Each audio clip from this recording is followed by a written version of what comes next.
transparency sa isasagawang budget deliberation para sa susunod na taon. Sa nasabing transparency, bubuksan ng House of Representatives ang kopya ng 2026 National Expenditure Program at tatayong observers ang ilang civil society groups. Narito ang balita.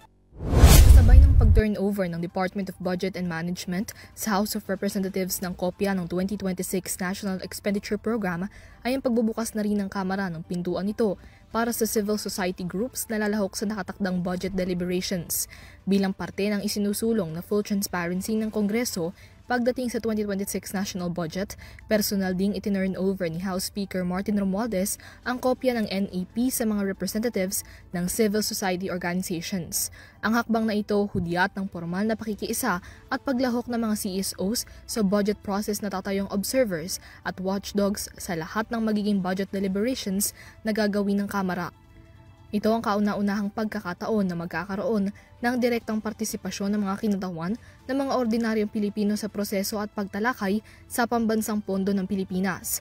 Para kay Romualdez, higit pa sa mga dokumento, ang usapin ng pambansang pondo ay usapin din ng tiwala ng publiko.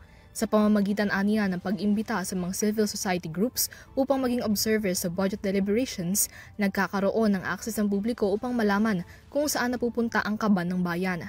Kabilang sa mga CSOs na nasa turnover ceremony ang Social Watch, Code NGO, Jesse Robredo Institute of Governance, Philippine Legislators Committee on Population and Development, Child Rights Network, Parents Against Vape, Campaign for Tobacco-Free Kids, Multi-Ed Philippines, FOI Youth Initiative, Safe Travel PH, REID Foundation, People's Budget Coalition, Citizens Budget Tracker, and Novelerter Youth.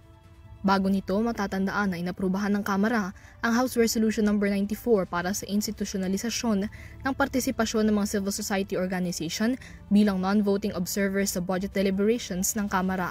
Para sa EuroTV News, Mia Layagin sumasaludo sa bawat Pilipino.